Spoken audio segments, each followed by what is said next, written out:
नमः परमहंसाय स्वादितचरणकमलजन्मकरन्दाय भक्तजनमानसनिवासाय श्रीरामचन्द्राय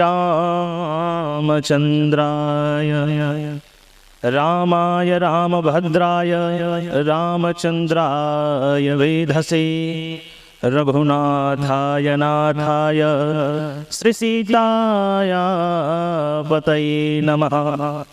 गुरुर्ब्रह्मा गुरुर्विष्णुः गुरुर्देव महेश्वरः गुरुर्साक्षात् परब्रह्म तस्मै श्री गुरुवे नमः। बोले सद्गुरुदेव भगवान की, श्री सीतारामचंद्र भगवान की, श्री हनुमान जी महाराज की, श्रीमद् गोस्वामी तुलसीदास जी महाराज की जय जय श्री सीताराम। आइए 2 बार भगवान नाम संकीर्तन, तत्पश्चात हम सभी लोग श्रवण करेंगे। श्री राम जय जय राम, श्री राम जय जय राम, श्री राम जय जय राम, श्री राम जय जय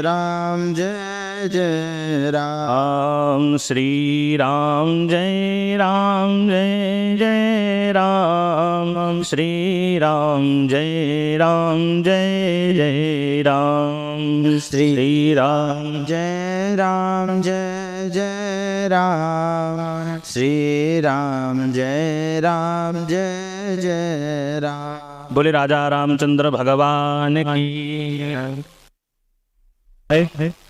जैसे कि हम सभी लोग सुन रहे हैं, अभी हमारे जगत गुरु भगवान जिनका परम स्नेह है हम सभी के ऊपर है, ऐसे पूज्य जगत गुरु भगवान अपना दिव्य प्रवचन हम सभी लोगों को दे करके अनुग्रहित करके गए हैं। ऐसे ही हम सभी विद्वत जनों का वक्तव्य श्रवण करके अपने आप को निश्चित बड़भागी मान रहे हैं और व्यक्तिगत रूप से मैं अपने आप को निश्चित ही बड़भागी मान रहा हूँ जो आज ऐसा अवसर मुझे प्राप्त हुआ।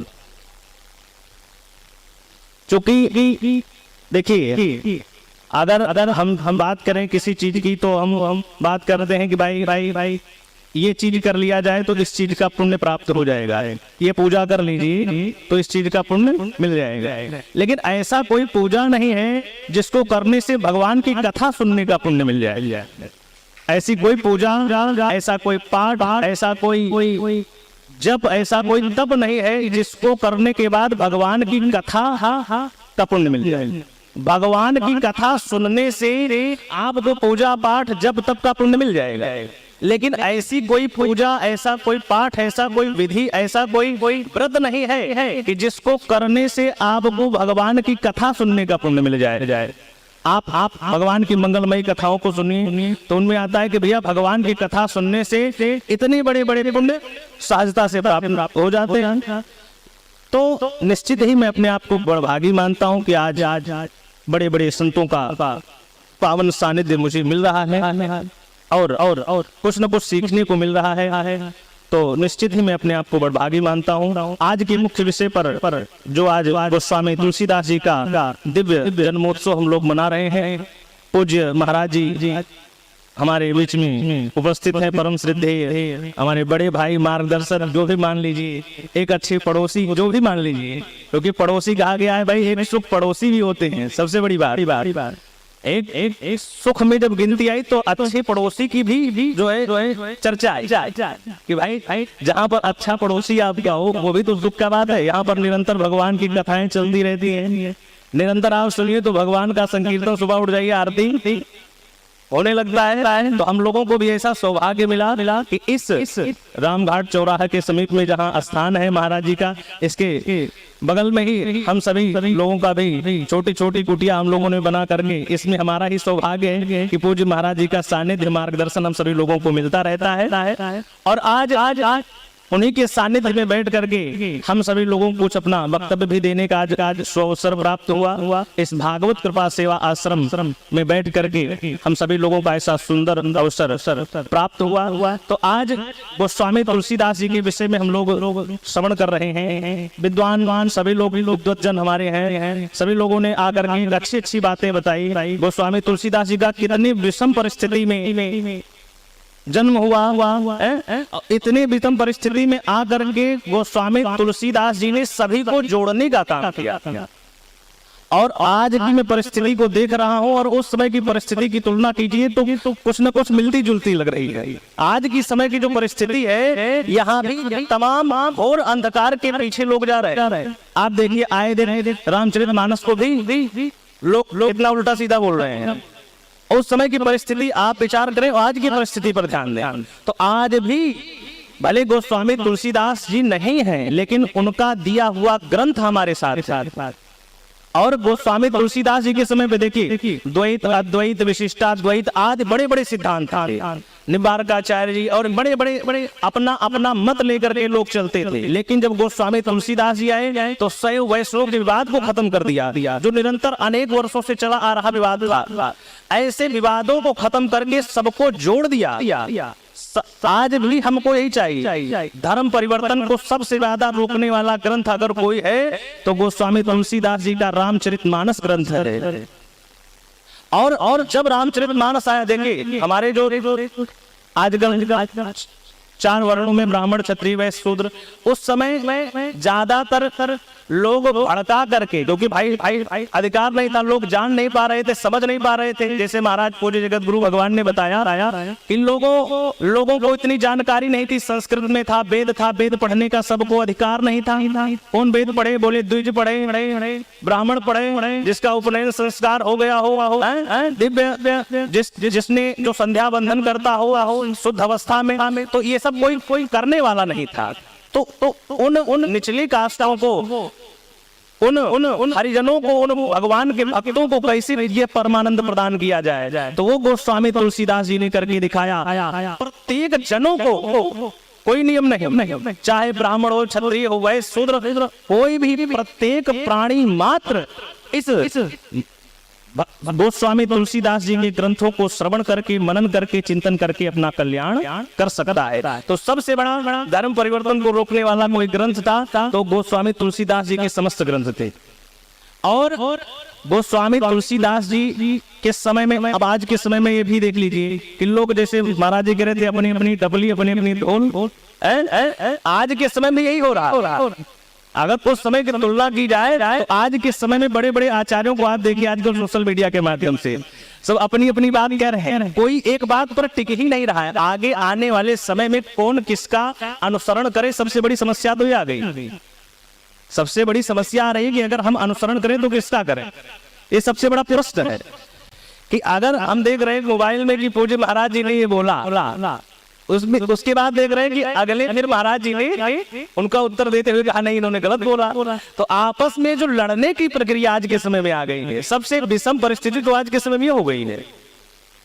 अब आज के समय में लोग अपने कुछ फॉलोअर की वजह से कुछ भक्त बना लेते हैं, ग्रुप बना लिए, तो उसी में उनका एक संप्रदाय चल गया। गोस्वामी तुलसीदास जी ने इसी को कहा कि लोग अपना अपना नया धर्म बना लेंगे।